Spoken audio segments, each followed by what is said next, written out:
Hi there, my name is Jared Hamilton and I'm with Cherry Creek Mortgage, and we just gave a seminar, or had an expert give a seminar regarding condominiums and townhomes and what people need to know who are either buying a condominium or a townhome or selling one. I need to know when it comes to getting that property sold and or financed. And I'm here with Barbara Weed, who is the expert when it comes to this information here in the Denver metro area. And Barbara's going to tell us a little bit about what the difference between a condo and a townhome is, and some of the things that you should be looking for when it comes to either selling or buying one of these properties. So Barbara, thanks so much for being here. Thank you, Jared. How'd the seminar go?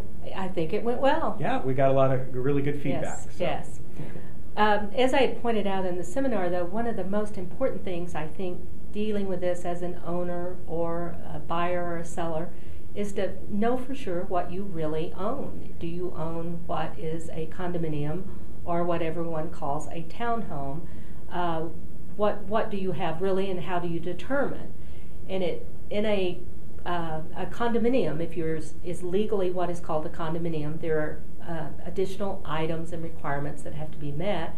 And if you're what most people call a townhome and the agencies call a PUD, you will have lesser requirements. So it does make a big difference.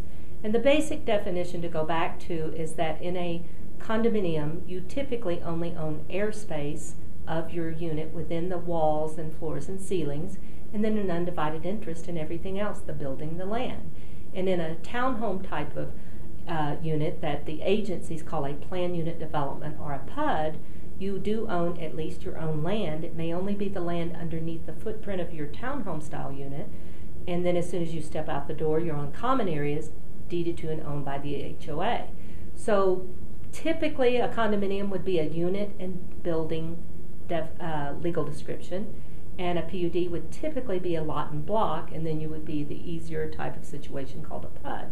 But regardless, if you have a homeowners association, there are a few things that would help you to know what the situation is by getting either a current questionnaire from the homeowners association if you are the current owner, that will give you a lot of information of what the owner occupancy level is, how many people are delinquent, is there any litigation going on, really critical items that someone like Jared doing a loan would need to know, and that I would have to make decisions on. And it would be also a very good idea to get a copy of the current HOA budget to see if they do have enough budgeted for the property expenses and include items like replacement reserves. And then also getting copies of the minutes of the meetings, because you would like to know kind of what's going on. What are the people concerned with? Are they considering special assessments that can have a major impact on you if down the road you suddenly are going to be assessed an additional amount of money that you may or may not easily have access to? So it's important when you're looking into any type of attached housing in particular that you check into what the association is doing, how they operate, and there will be additional requirements, of course, by the lender. So I would, really take heed to what Barbara had said. She's an expert in this, and if you are selling a condominium, what I would also recommend that you do is, first of all, work with a real estate agent who understands this and who is going to be looking out for your best interests, and listen to them. We were asked to do this by Judy Johnson with United Property Brokers, and she is a fantastic source.